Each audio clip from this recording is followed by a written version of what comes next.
pag we are so much in control of the situation. Di ba? Mga talaga ipakita ng Panginoon kung nasan pa talaga yung limitasyon natin bilang isang tao.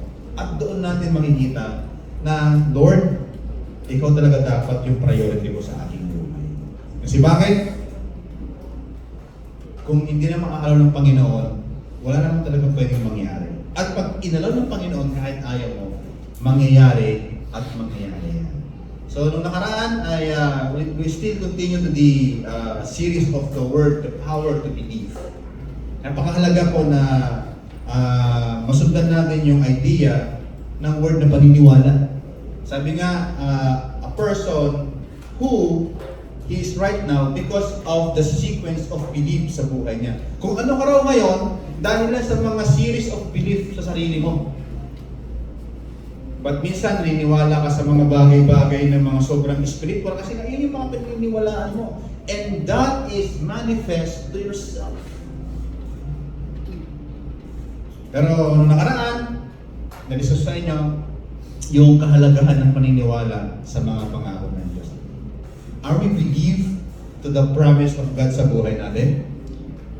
Tayo ba naniniwala sa mga ipinangako ng Diyos sa ating buhay? Ating pong nasundan yan sa buhay ni Caleb. Kasi Caleb is umabot po siya ng 45 years to claim the promise of God sa buhay niya. So it means when God promised something to us, we are patiently to wait. And yung waiting na yon is our preparation. We need to prepare to the promise of God sa buhay natin. Huwag tayo, malayo pa siguro, tutupan ng Panginoon yung pangako ko, ito mo nang gagawin ko. No. We need to be prepared to what God's promised for us. At yung isang maganda doon is we need to focus our strength in claiming the promise of God. Baka mamaya nandiyan na yung pangako ng Panginoon, but you have too short of strength to do it. Kasi bakit? Inubos mo na sa ibang mga bagay. Di ba? Kaya nung nandiyan na yung pangako ng Panginoon at mga pasay na, but you have no strength to do it. Kaya mahalaga na tayo ay manalig sa mga pangako ng Diyos and we need to believe to what God promised to us. Open our Bible in Matthew chapter 27, verse 7. Matthew chapter 7, verse 24 hanggang 29. Most of you are very familiar of this passage and I want to read and share something for this passage para sa mga oras na ito. Matthew chapter 7, verse 24. Nabasahin ko lang sa New International Version. Say amen, kung nandun na po tayo. Ayan. Matthew chapter 7, verse 24 hanggang 29. Tayo manalangin sa pagbasa po ng kanyang salita. Let's pray, Panginoon, sa mga oras po nito. Patuloy niyo pong linisin ang buhay po namin sa iyong harapan sa pagbasa po ng iyong salita. Ang iyong salita, Panginoon, ay tunay na dalisay at sagrado. Let that word of yours right now as we read, Father, speak to us. Makilala ka namin sa magitan po ng mga salita mo at ang mga salita mo, Lord God, ay patuloy po na mag-feed sa aming mga kaluluwa, O God. Strengthen us, Father. Give us a new revelation. Refresh our soul, O God. Empower us, Father, sa magitan po ng iyong salita. Salamat po. Bigyan niyo kami ng bukas na kaisipan, ng bukas na puso, upang tanggapin ang katuruan ng iyong salita sa mga oras po nito. Sa pangalan po ni Jesus. Amen and amen. Matthew 7 verse 24. Sabi doon, therefore, everyone who hears these words of mine and puts them into practice is like a wise man who built his house on the rock. The rain came down, the streams rose, and the winds blew and beat against the house, yet it did not fall because it had its foundation on the rock. But everyone who hears these words of mine and does not put them into practice is like a foolish man who built his house on the sand. The rain came down, the the stream rose, and the winds blew and beat against that house, and it fell with a great crash. Verse 27 and 28 said, when Jesus had finished saying these things, the crowd were amazed at his teaching, because he thought as one with authority, not as their teachers of the law. Ayan. So ito po yung katuruan ng Panginoon. Ang tawag po rito is the Sermon of the Mount. Simula po sa chapter 5, 6, and 7. Dito makita natin, nagkaroon po ng comparison ang Panginoon sa dalawang klase ng taong nagtayo ng bahay. Ang sinabi doon ay isang tao nagtayo doon sa bato, at ang isang tao naman ay nagtayo doon sa buhangin. So sa kanya pagbibigay po ng illustration ay pinakita doon na yung taong nagtayo ng bahay doon sa batuhan, dumating yung mga pagsubok, sabi natin, di ba, pagsubok, di ba? O sabi natin mga calamities, no? Kasi nga, ang calamity naman ay hindi naman talaga mapipigilan niya para sa Pilipinas. Ilang bagyo ba dumaan sa Pilipinas sa loob ng isang taon? 26 to 27 typhoons, no? Hindi mo pwede pigilan yan. That is a natural phenomenon. Ngayon, kung ikaw ay nakatayo sa buhanginan at binagyo ka, ano ba nangyari sa buhangin? Di ba? It's a moving particles. No? Sa buhay mo lang tubig lang yan, magigiba na yung buhangin. Sabi ng Panginoon, yung taong nagtayo ng kanyang bahay doon sa batuhan, dumating yung mga bagyo na yan, ano nangyari? Naging matatag. At sinabi naman, yung taong nagtayo sa buhanginan, ay nasira ang kanyang bahay. Itong mga bagay ito is very metaphorical in aspect. Ibig sabihin, ito yung pagbibigay ng isang pagtuturo ng Panginoon upang mas maintindihan yung pinupoint niya pagdating sa pagsunod natin sa kalooban niya. Nais ng Panginoon na ang bawat isang nakikinig ng kanyang salita ay hindi lamang tagapakinig. Amen ba? Dapat, kumbaga ngayon, ang mga taga-KCPC Filipino Church, dapat ay hindi lang sila tagapakinig. Amen ba? Dapat din ay tagagawa. Di ba? Dalawa. Nakinig ka at gumawa. Kasi ang hirap naman, gumawa ka pero hindi ka naman nakinig. Anong problema ron? Pag gumawa ka, hindi ka nakinig, ano magiging problema doon? Baka mali ang pwede mong gawin, di ba? Kasi kung gumawa ka, wala ka naman narinig. Pero dapat naman, pag nakarinig ka, dapat ikaw naman ay gumawa. Sabi ng isang author is, most of our doubts came from our emotion. Karamihan daw ng mga pagduda natin, lalo na sa Diyos, ay nanggagaling daw sa ating emosyon. Bakit niya nasabi yun? Nasabi niya kasi, because the Word of God is reliable and true. Ang salita po ng Panginoon, di ba sabi ko sa inyo, why do we believe in the Bible? Di ba, natanong ko na sa inyo yan? Why do you believe in the Bible? Bakit ka naniniwala sa Christianismo o sa Biblia? Okay, sino gusto tumagot? Why do you believe in the Bible? Because of? Ano? Ha? Because of faith? Tama ba? No. Because of the evidence that the Word of God is true. Minsan kasi, sinasabi sa akin ng mga ibang mga Christian, Pastor, totoo lang, nawala na yung pananampalataya ko. Kasi, imbes na ako ay naging mabuti ngayon, napasama yung buhay ko. Kaya, wala na akong faith kay God. Pag ba wala kang faith kay God, ibig sabihin ba ang Biblia na ay hindi totoo? No. Your faith doesn't make the Bible is true. Or your unfaith doesn't make the Bible is true. The Bible is true because of the evidence. Ang Biblia ay totoo dahil sa mga ebidensya na meron siya. Maniwala ka o hindi, hindi nagbabago na ang Biblia ay totoo. Ibig sabihin, if you believe right now to the Bible, good for you because the Bible is true. Remember, if you don't believe the Bible, remember, the Bible is still true. Kaya maraming mga tao minsan, kaya sila minsan hindi naniniwala sa Panginoon because of the emotion that they have. Ibig sabihin, in the faculty of a human, in a psychological part, yung ba'y nagbibigay sa'yo para maniwala ka, hindi ka maniwala sa Biblia? Or maniniwala ka sa Biblia dahil ito ay totoo? Ako minsan, may time talaga na, Lord, talaga mo totoo ba yung buhay ko? Lord, totoo ba talaga yung mga promises mo? I doubt most of the time. But because I believe that the Bible is true, I cling to what the Bible is saying rather than to my emotion. Kasi nga nagbabago minsan yung ating emotion and even our psychological situation. Discourage ka ngayon. Ano mangyari sa'yo? Nako, sabi ko na nga hindi maganda ang hindi maganda talaga ang mga Christian na yan. Yun ang bibigyan natin ng mga doubts minsan.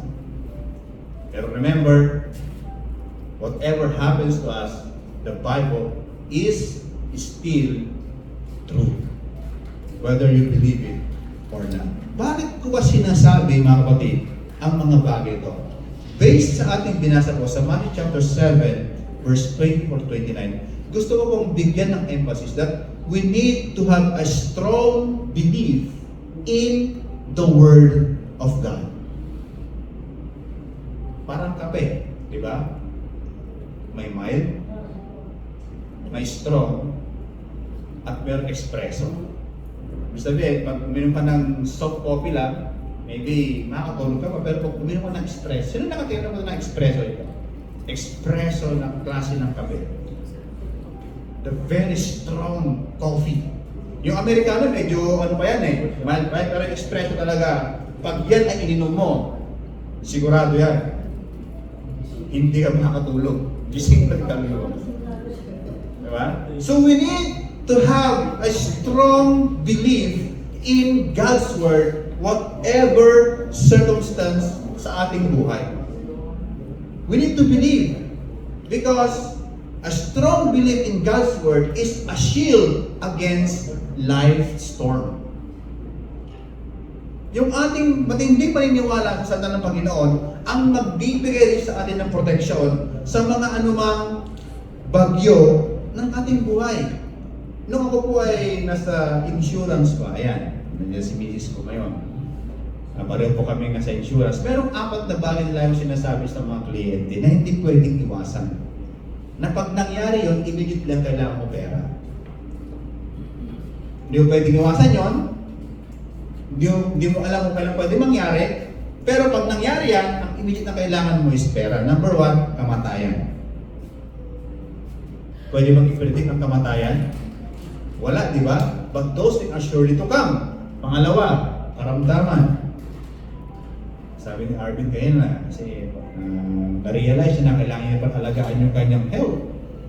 Kasi bakit? Pag tayo nagkasakit, physically, wala tayong magagawa.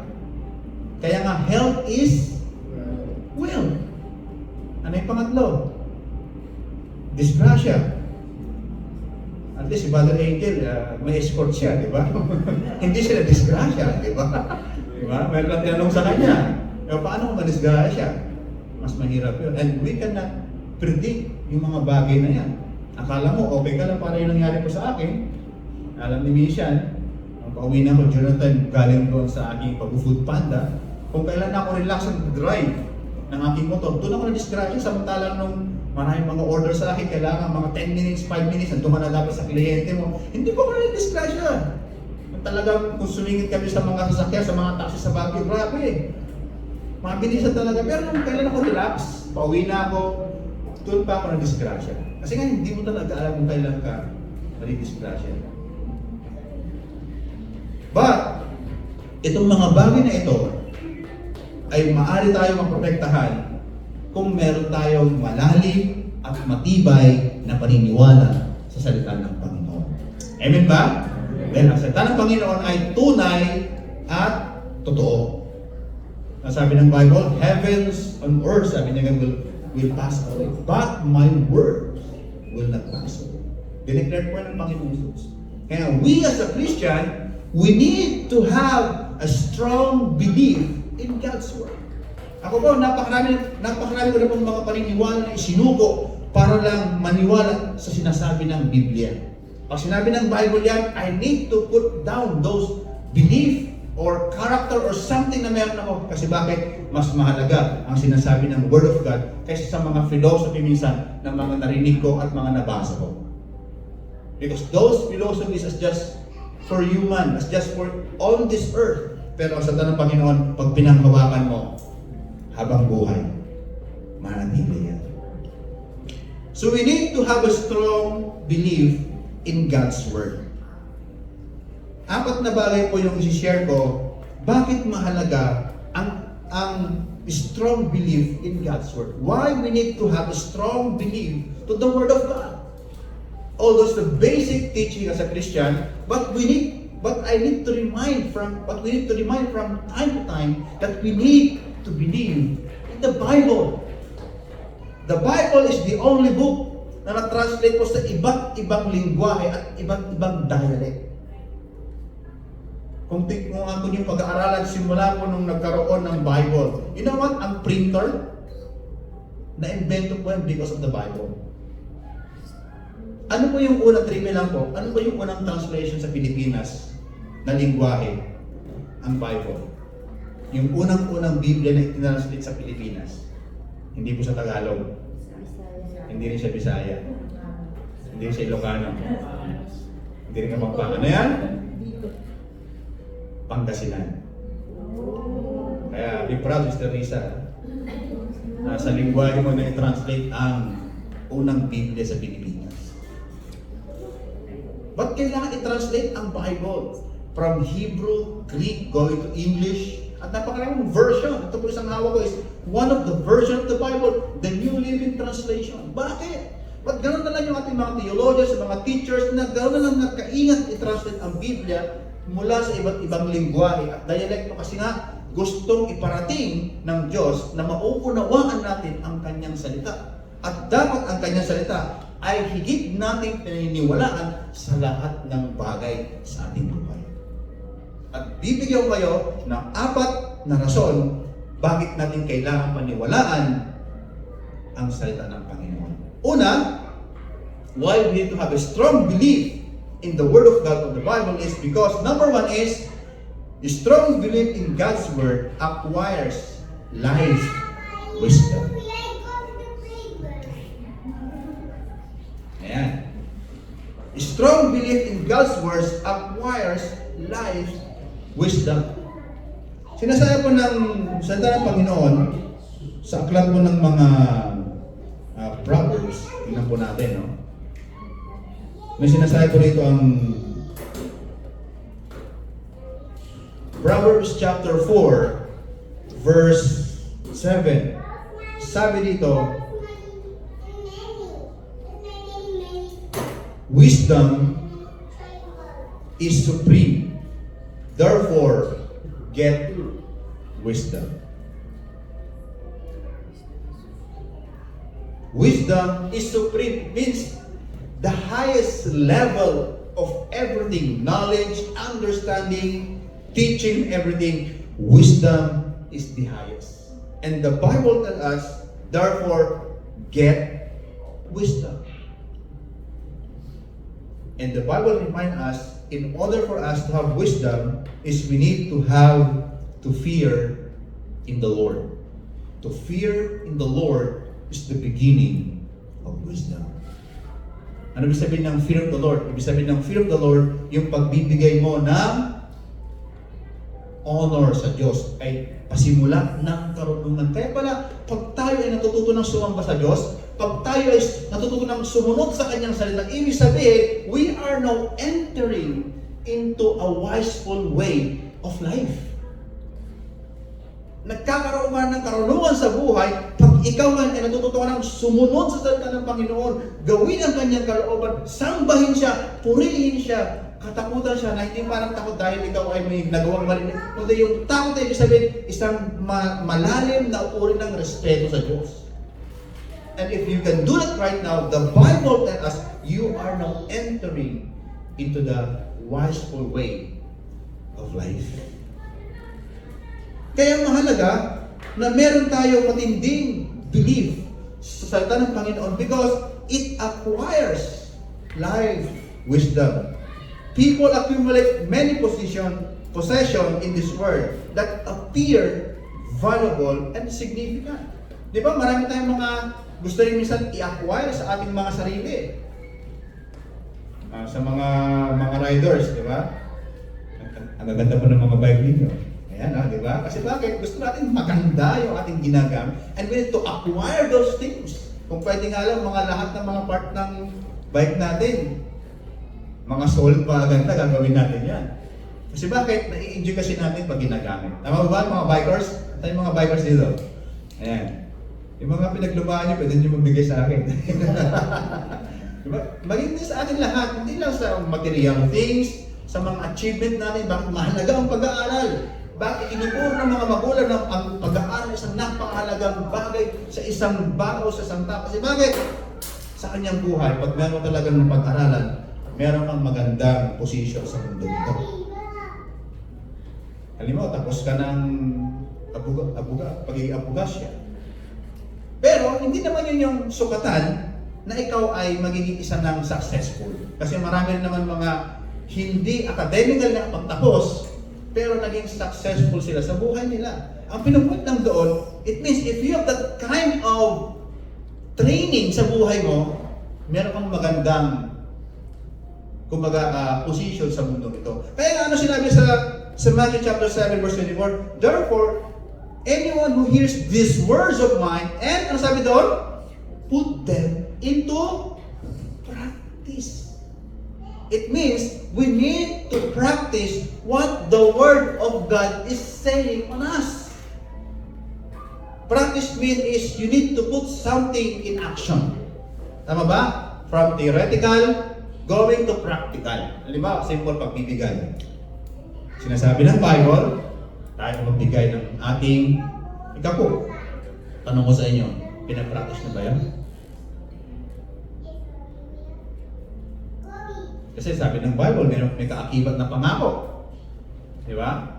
Although me as a pastor, kung sinasabi ng sa ng Panginoon yan, but of course, hirap naman sabi ko sa inyo, kailangan gawin natin yan at kailangan, anong tawag doon? Kailangan gawin natin yan, kumbaga, strict, kailangan sundin natin yan. Hindi ko pwedeng sabihin sa inyo. Because ang pagbibigay dapat ay ating natutunan na maluwag sa ating puso. Although the Word of God says that we need to give tithes. Kasi bakit? Sinasabi niya yan sa kanyang salita. Kaya if you have a strong belief in the Word of God, gagawin mo yan. Kaya yun yung ibig sabihin ng practice. We need to practice what we hear to the Word of the Lord. Kaya pag the more tayo nakakarinig ng salita ng Panginoon, dapat the more na yung practice natin, and the good news is, you are not acquiring life wisdom. In James chapter 1, verse 2, ano sabi doon? Be rejoice when you are experiencing various trials, because those come in your life to test your faith. The trial is the outside to test what is the inside. Ang ganda, di ba? From the external going to internal. Kung ano yung nangyayari sa labas, natetest yan kung ano ang nasa loob. Tama? At most of the time, those situations will gauge how big our faith it is in the Word of God. Minsan sa mga ganung mga pagsubok sa buhay, nalalaman natin kung hanggang saan talaga tayo naniniwala sa salita ng Panginoon. Kailangan natin yun. We need those testings. Kaya kung Kristiyano ka at may mga testing ka sa buhay ngayon, dapat aware ka na ikaw ay sinusubok ng Panginoon para mas mapatibay pa at mas mapalalim pa ang commitment mo, ang paniniwala mo sa salita ng Diyos. Amen ba? Kasi kung wala ka ng mga testing, maybe you will not experience kung totoo ka pa talagang naniniwala sa Panginoon sa kanyang mga salita. Because you need to decide. Teka lang, sinasabi ng Panginoon, pero ito yung nararamdaman ko eh. So in that moment, kailangan mo mag-desisyon, maniwala sa salita ng Panginoon o maniwala sa sinasabi ng iyong sitwasyon. At diyan natin makikita kung paano mo tinatanggap ngayon ang Word of God. Ang Word of God ba ay okay lang sa atin? Pag okay rin tayo, pag kung ating sitwasyon ay hindi na okay, hindi na rin okay ang Word of God. Because, tanda natin, the Word of God is true. Kaya napakahalaga na meron tayong strong belief in God's Word because it acquires life wisdom. Ito yung kailangan ng mga kapatid sa ating buhay. Magkaroon tayo ng karunungan na bumula sa salita ng Panginoon para mas lalo tayong mapagpala sa ating buhay. Pangalawa is, strong belief in God's Word gives life firm foundation. Tanong mo sa inyo, ano ba talaga ang foundation ng buhay natin? What is our life foundation? Kung tatanungin mo ngayon, ano ba yung reason bakit ka nabubuhay ngayon? That's the common question to every one of us. If you can answer your why, the how is easy to do. If you know the why of your life, the how, madali na yun. But before you do the how, you need to answer why you are living here. And by answering that, you will understand life foundation. Sabi doon sa Matthew chapter 7 verse 21, yet it did not fall because it had its foundation on the rock.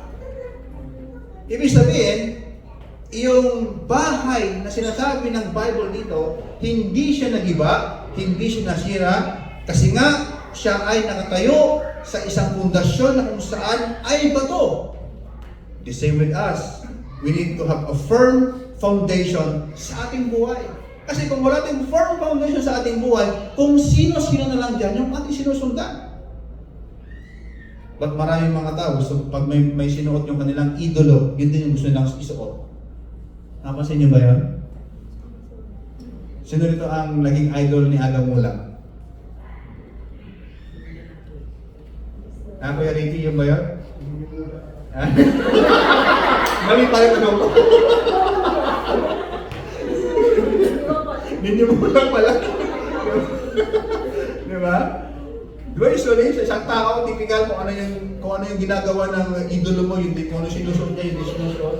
Parang si Angelina Jolie. Inaadon niya yung lips. Sino yung mga umalo sa kanya sa Pilipinas ng mga artista? Sila Pops Fernandez. Pinagawa, di ba?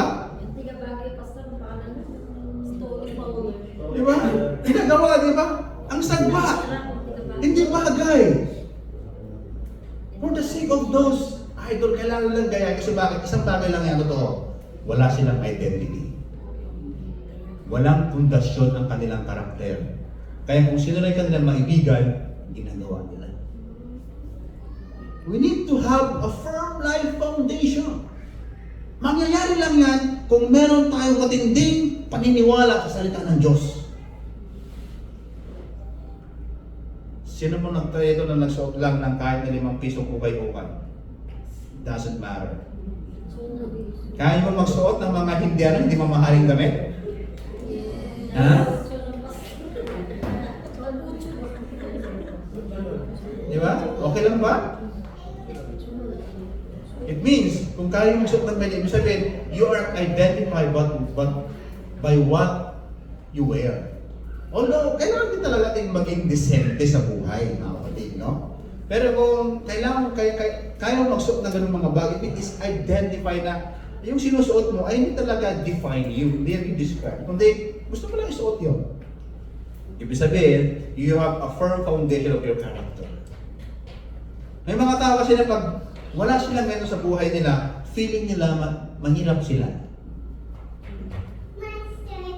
Kaya may tinatawag na mga social climber. Pinipilit nilang maging mayaman kahit hindi naman talaga sila mayaman. Sabi nga, yung itong mayaman daw, hindi naman talaga sila susuot ng mga mahalin eh. Pag gano'n mo, sila ba yung mga mayaman, sila ba yung mga simple? Mga naka-t-shirt lang, mga nakachinelas lang sila. Pero yung mga sa middle class lang, ito yung mga grabe, no? Yung mga sapatos, yung mga damit, talaga yung mga nilalagay sa katawan.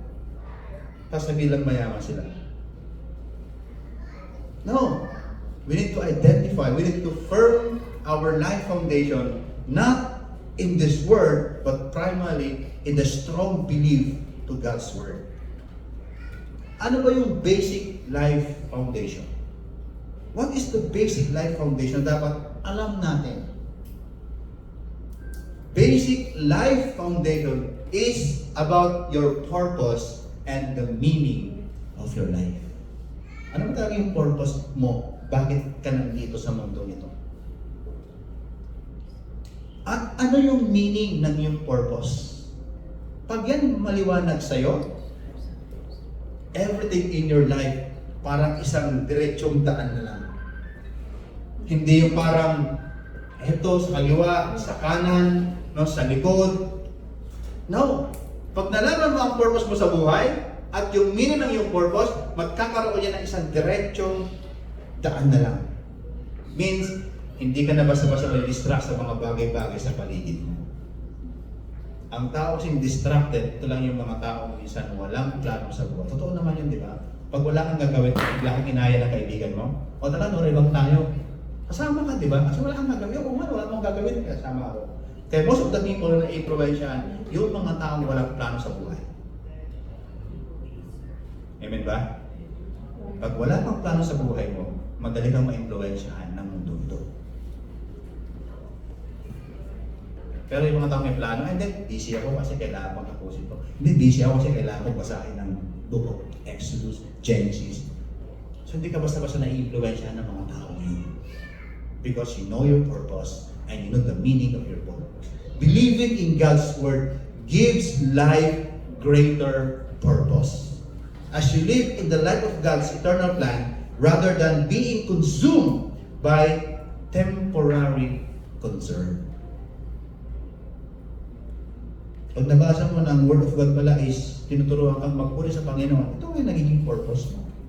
Kaya nga, in good times and in bad times, you are praising the Lord. Kasi bakit? You are now acting to the purpose that God given you. Sabi ni Miles Monroe, the greatest mistake of a person in this world is to grow in the wrong direction. Nakakala mo, ito yung buhay na meron ka at ito yung niyayakap mong buhay, yung pala, hindi yan ang nais ng Panginoon. Kaya nga sabi ng Proverbs, di ba? There seems right into a man's eye. Parang tingin niya okay. But in the end, you know the meaning of distraction there? Yung word na distraction doon, hindi yung distraction na, it's not the sudden disruption. Which is, ang translation is, it is a self-distraction. Tingin mo parang okay naman, ang ganda naman, kasi babait naman nila, parang okay naman yung ginagawa. Pero at the end, is distraction. Kaya maganda that you have a strong belief into the Word of God in order for you to have a firm life foundation. Napakalaga po mga kapatid, bilang isang Christian na meron tayo ito. Ano yung pangatlo? A strong belief in God's words develops life resiliency, especially in the midst of difficulties. Ito yung magandaan. Pag tayo ay talagang merong matinding paniniwala, strong yung belief mo sa salita ng Panginoon, nagde-develop yan ng resiliency. Ano pa pastor yun? Resiliency. Resiliency means is you are quick to cope up into things that you are broken. Ibig sabihin, madali kang nakakabawi ng lakas mo na kung saan ikaw ay nahirapan. You know what you want? Madali kang nakaka-recover. Mabilis yung coping mechanism. Halimbawa, may tao ka, talaga nasaktan ka naman sa mga pangyayari. Kumbaga, may talagang nagsabi sa'yo na hindi maayos, nasaktan ka emotionally, di ba? Parang you're so down spiritually. But because you have a strong belief to God's word, madali kang nakaka-develop, madali kang nakaka-regain ng strength. Ibig sabihin, hindi ka basta-basta na mapatumba. Kumbaga sa boxing talaga, minsan nasusolid pants ka eh. Ay, part yun eh. Pero hindi ka basta-basta na knock-out. Kasi nga, matibay ka. Parang ganun din siguro sa laban ng buhay. Sa laban ng ating buhay, may mga solid punches yan. Minsan uppercut yan, di ba? Minsan tinatamata sa gilid ng pisngi. Di ba? Minsan naliliver blow tayo. Pero dahil nga, you have strongly believed, you are training yourself to believe in God's Word, nagkakaroon ka ng stamina. Tinamaan naman, naramdaman mo yung tama, pero maya-maya nawawala na yung tama kasi ba, you are train yourself to believe in what God's Word in your life. Meron ka kasing pinangahawakan. Meron ka kasing pinaniniwalaan na higit sa lahat ang salita ng Panginoon. You know what? In Psalms chapter 19, tingnan natin lang po. May sinasabi dito sa salita ng Panginoon. Sa aklat po ng mga awit.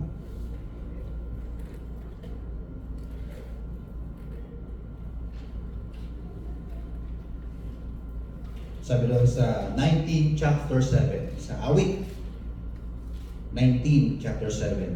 Sabi dito, the instructions of the Lord are perfect, reviving the soul. Wow! Reviving. Ibig sabihin, pag sabi mo sing reviving, parang you are now in the point na parang gusto mo nang sumuko. Gusto mo nang bumitaw sa buhay mo. But because of the Word of God, you are firmly believing in the Word of God. Ano nangyari? It become now a revival inside of you.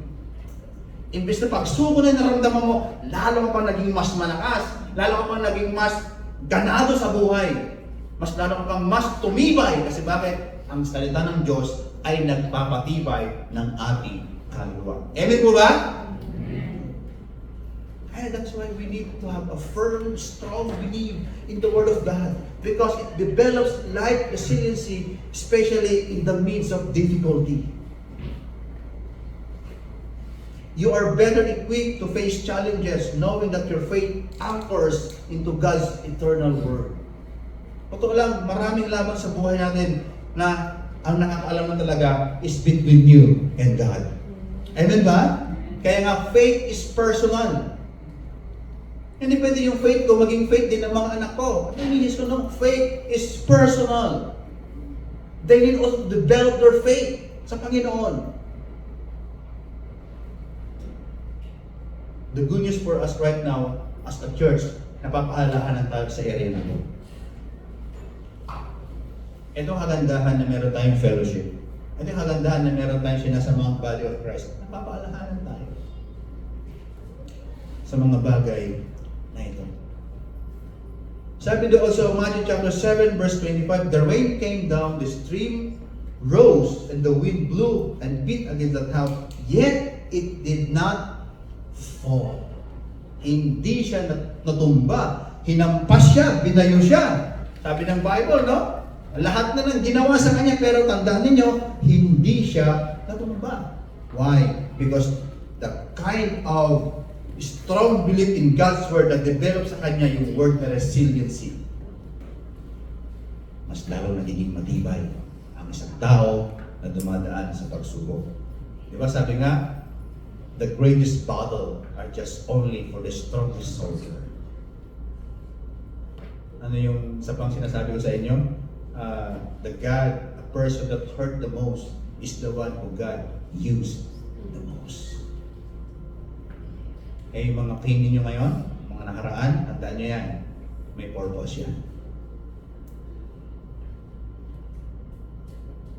May purpose yung pakikipinalaan ng Panginoon doon sa mga bagay na yun.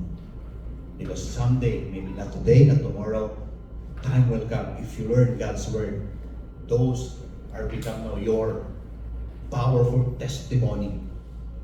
Papaano naging tapat ang Diyos sa buhay mo. That when you speak to the people, people will cry. People will really empowered by what you say. Dahil nga, nagsama na yung salita ng Panginoon at yung testimony mo, very powerful. At dahil dyan, mas lalo nabibigyan ng pagpapala, lalo mas nabibigyan ng glory ang ating Panginoon sa ating buhay. Ano po yung Pang-apat, strong belief in God's Word gains you to mastery over your life.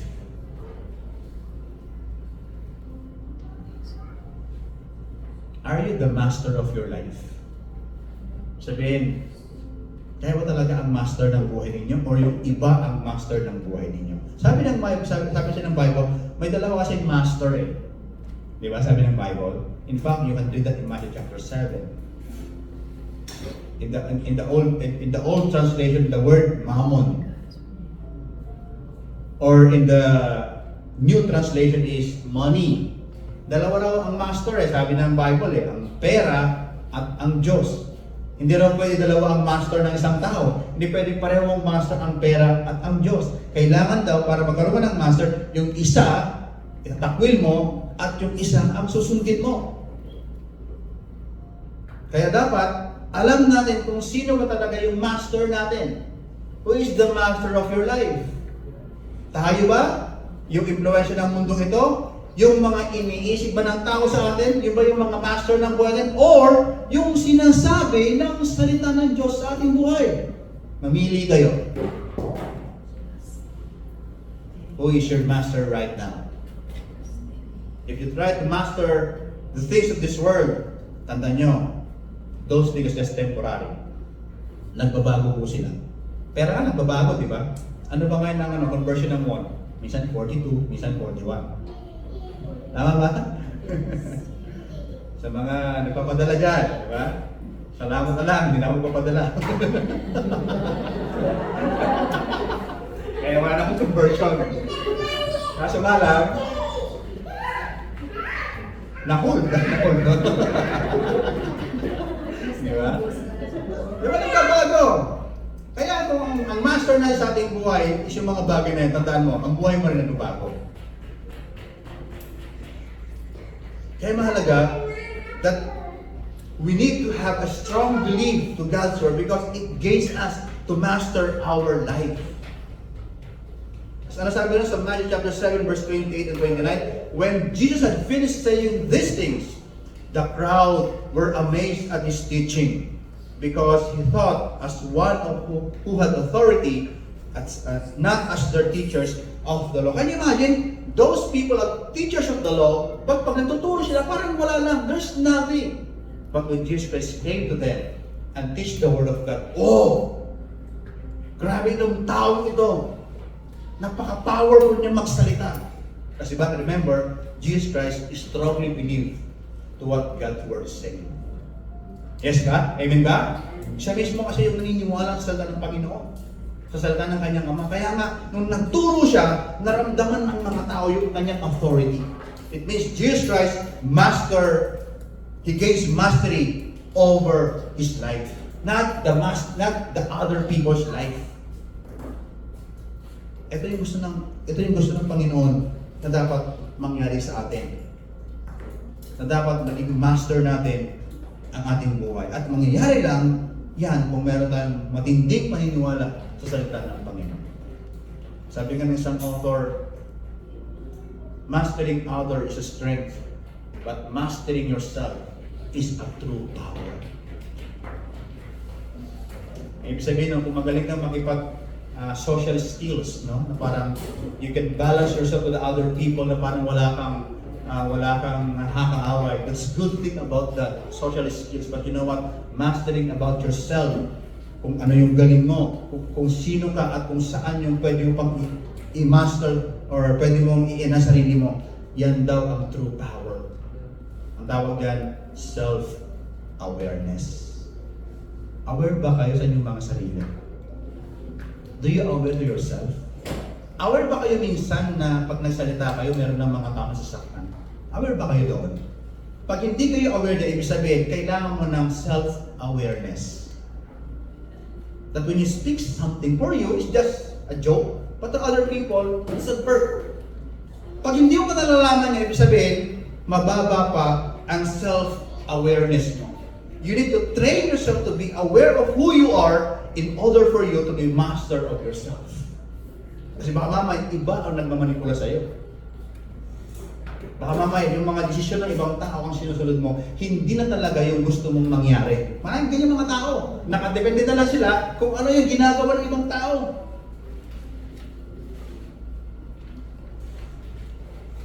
Na-share ko ba sa inyo minsan yung the word na toxic generosity? Tama magbigay, pero dapat may karunungan.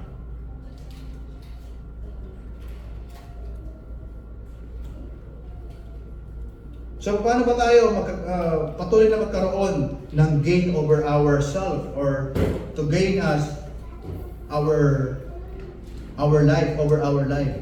Number one, para ito ay mangyari sa atin, mag-gain tayo ng mastery sa ating buhay, of course, very important, stay spiritually grounded. At ang mga bagay ito, kaya natin gawin. Ito yung mga bagay na control natin. Amen ba? Control mo na lumalim sa Panginoon. Control mo na lumalim na ng palataya mo. Control mo yan. Walang ibang may control yan. Ikaw mismo personally, you can have a deep spiritual inclination to the Word of God. Control mo yan eh.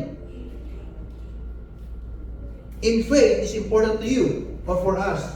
So grounding your life in a spiritual or moral principle can provide a foundation of peace and purpose and guidance to your life. Pangalawa, mahalaga rin yung tinatawag na develop self-awareness. In order for you to become the master of your life, kailangan talaga mayroon kang self-awareness. Ano ba yung self-awareness? Understand your strength, your weakness. Ano ba talaga yung galing mo? Ano ba talaga yung kahinaan mo? At ano ba talaga yung mga values mo sa buhay? At ano ba talaga yung passion mo? Dapat alam mo yan, na-assess mo yan. Kasi pag hindi mo alam yung mga bagay na yan, ibig sabihin, nahihirapan kang i-handle mismo ang buhay mo. Kung ikaw mismo nahihirapan i-handle ang buhay mo, paano kayo ibang tao? Kung pamilyado ka at may asawa ka, may anak ka, paano na sila? Di ba? Kailangan, para ma-attain mo ito, you need to have a regular self-reflection. Helps you to make better decisions and align your action with your true self. Baka mamaya yung desisyon mo pagpapunta ng Korea, hindi mo talaga desisyon yan. Kasi, yung mga ganun minsan, di ba? Parang tayo mga Pilipino. Halimbawa, yung mga anak ko, hindi ako naging astronaut. Tayo gusto ko maging astronaut sila. Pipili ko sila maging astronaut. Diba ganun ka rin mga Pilipino? Kasi yung nanay mo hindi nakapag-nurse, kaya ikaw ngayon, mag-nurse ka. Eh gusto naman ng anak niya, fine arts. You see? So ginawa mo yung isang desisyon na ayaw mo, pero dahil gusto ng iba, ginawa mo. It's not the mastery of your life. Nabuhay ka, ibig sabihin, nabuhay ka sa gusto ng ibang tao, hindi ngayon sa nais ng sarili mo. Na gusto rin ng Panginoon sa buhay mo. So we need to have a high self-awareness. Ano ba yung important na meron? Ano ba yung importansya na meron self-awareness? What's the importance of that you have a self-awareness? Number one, nagkakaroon ka ng better decision sa buhay mo. Kasi nga bakit? Nalalaman mo yung strength mo, nalalaman mo yung weakness mo, nalalaman mo yung passion mo, at nalalaman mo yung values mo. Ibig sabihin, mas naaalay ka ngayon sa gusto mong gawin. And the good news is, if you have a strong belief to the Word of God, it means mas nagiging maayos pa ang buhay mo. Kasi bakit? Naaalay tayo sa kalooban ng Panginoon. Amen ba? So ano yung mahalaga pag meron tayong nade-develop yung ating self-awareness? Hindi lang talaga karoon ng better decision, nagkakaroon din tayo ng greater accountability. Saan? Sa ating mga action, sa ating mga sinasabi, sa ating mga ginagawa. Kaya pag meron ka ng self-awareness, ang number one na pwedeng mangyari sa tao, hindi yung basta-basta nagsasalita. Para sa kanya, ang kanyang salita ay mahalaga na. Kasi bakit? Ang kanyang salita is accountable siya. Sabihin, you are now in the path of maturity.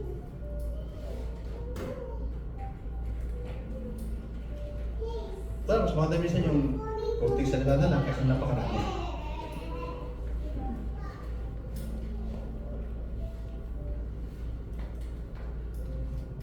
So nagkakaroon ka ng accountability sa mga ginagawa mo sa your thoughts and action and feeling rather than blaming external circumstances or habits. Di ba, may lakad kayo, ulan. Grabe talaga ito, ulan na to. Na-check mo pa ngayon. Meron ba ulan bukas? Ha? Sa mga bikers dyan, meron ba ulan bukas? Meron ba forecast na babagyuhin? Di ba? Minsan, di ba, parang nakapangkinig, parang nakapag-set ka ng sitwasyon, ng panahon, di ba? Kailangan itong Diyos na ito, makapag-fight tayo. Tapos sabi sa forecast, 90% rain. Anong maramdaman natin, di ba? Para nakakalis mo yan, di ba? Those are external situations. Ano gagawin mo? Maybe, siguro, mababad trip. No? Nakakainis talaga. Kung kailan talaga naman bakasyon, tsaka naman ulan ng ulan. Pero yung mga tao, meron silang high self-awareness, gagawa siya ng ibang paraan. Siguro, mas maganda siguro mag-billiard na lang tayo o kaya mag-going na lang. Di ba? Yun eh. Maraming paraan. Siguro makapag-uno na lang. Di ba? Makapag-dos na lang. Di ba? Maraming, this is how people, ito yung mga tao na silang mataas na awareness sa sarili lang. Hindi sila papayag na ma-consume sila ng mga external things. Yung matatawag nating unpredicted situations sa mundong ito. Na minsan sumisiya sa kanilang emosyon. No? Kakaroon sila minsan ng mas madaling kumbaga way of life para hindi sila ma-discourage. Ang tawag dyan is the great accountability. So ano ba kahalaga ng better self-awareness? Kaya sinabi ko, better decision, greater accountability, and the last is the maganda, personal growth and development. Mas nakikita mo ngayon kung saan ka dapat lumago sa sarili mo. Kaya madali ka nang mag-accept ng mga review. Pag pinagsabihan ka, dati naiinis ka, nabibigot ka, ngayon pag pinagsabihan ka na, gusto mo nang pinagsasabihan. Kasi bakit? You know that those review or those feedback for you is become now your ally.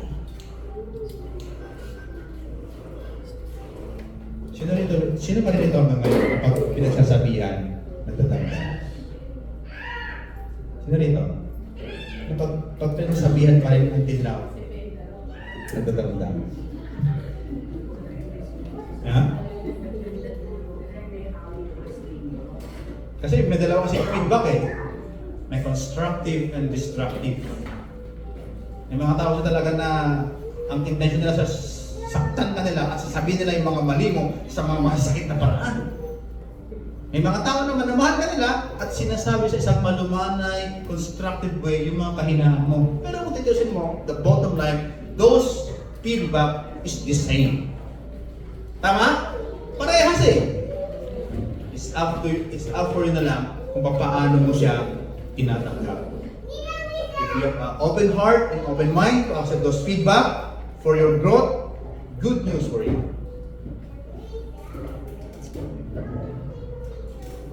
When you're self-aware, you can identify areas for growth and improvement in your life. The bottom line is, strong belief in God's Word gains you to mastery over your life. Kaya yung mga anak ng Diyos na meron na silang matindi paniniwala sa salita ng Panginoon, hindi basta-basta lang na-discourage yan. Na-discourage man yan, pero kumakabit din agad. Ito yung nais ng Panginoon na dapat gawin natin bilang mga anak niya. We need to have a strong belief to God's Word. Because number one, God's Word is eternal. God's Word is true. God's Word is powerful. Amen ba? When God's created this heaven and earth, it's just His Word. Kung yan ang pangahawakan mo ngayon, sa moment na kung saan feeling mo parang, it's, Pastor, parang pangayang sitwasyon ko, no, the Word of God says that you are His child. Pagpapalayan ka ng Panginoon. At if you have a strong belief on that, maybe not today, not tomorrow, pero tandaan mo, pagpapalayan ka ng Diyos. Amen ba? iaangat ka ng Panginoon. Aalisin ng Panginoon yung mga bagay na sagabal sa iyo. Bibigyan ka ng Diyos ng daan na kung saan mas lalo kang payayabugin ang iyong pananampalataya. Ano sabi sa Psalm chapter 1? And I will close this. In Psalm chapter 1 sabi doon, all the joys of those who do not follow the advice of the wicked, or stand around with the sinners, or join with the mockers. In verse said, but they delight in the law of the Lord, meditating on it day and night. In verses said, they are like trees planted along the river banks, bearing fruit each season. Their leaves never wither. Ito yung pinakamatindi. And they prosper in all they do. Di ba ito yung gusto natin? Na magtagumpay tayo sa lahat ng larangan ng ating buhay? Ayan na, sinasabi na ngayon ng salita ng Panginoon ang dapat nating gawin. You want to become prosperous in this world? Be delight in meditating the Word of God. Mga kapatid, nandiyan na yung solusyon. Ano kailangan lang? Gawin natin. Kasi sinasabi ng Panginoon sa ating binasa sa Matthew chapter 7 verse 24 said, ano sabi ng Panginoon doon? If anyone who hears these words of mine and puts them into practice is like a wise man who built his house on the rock. Start now to have a journey in believing to the Word of God. Kung hindi pa talaga fully naniniwala sa Panginoon sa kanyang salita, ito na yung panahon para paniwalaan mo ang higit sa lahat ang salita ng Diyos. In any decision of your life, paniwalaan natin ang Word of God. Maybe ito na yung solusyon na matagal mo lang hinahanap sa buhay mo. Bro, Pastor, gusto ko talaga maging maayos ang buhay ko eh. Start now believing to the Word of God. Pastor, gusto ko talaga magpanain ako ng Panginoon. Start now believing strongly to the Word of God. Dahil pinangako ng Panginoon, if we are delighted to His Word, God will really bless us. Amen ba? Tayo manalangin sa Panginoon. Hallelujah. Thank you, Lord, for the reminder sa buhay po namin bilang mga Kristiyano, bilang mga anak mo.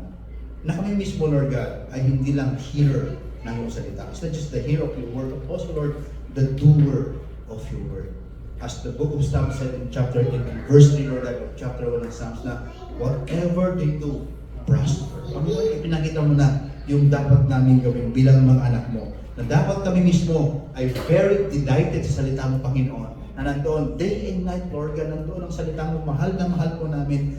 Nilalagay po namin sa aming mga puso at ginagawa po namin kung ano po ang sulat doon. Because you said in your word that if we delight in your word of yours, whatever we do with Lord God will be prospered. It means, Lord God, that daloy ang pagpapala sa aming mga buhay, O God. Dahil ang susi, Panginoon, ng blessing sa aming buhay ay ang paniniwala at paninindigan sa iyong mga salita. Let the words of yours right now, Lord God, speak to us, Panginoon. Kung ang salita mo, Panginoon, ni-review kami, Lord, we accept those review. Kung ang salita mo, Panginoon, may mga dapat na kami iiwan ng mga belief system sa aming mga buhay. Lord, aalisin po namin yung mga belief system na yan at susundin po namin yung belief system na sinasabi po na yung salita, Panginoon. Sa nawa po, Lord God, ang narinig po namin mensahe ngayon ay patuloy po, Lord, na magrema at tumimo sa aming mga puso, Lord God, para sa mga susunod pang mga panahon, mas maging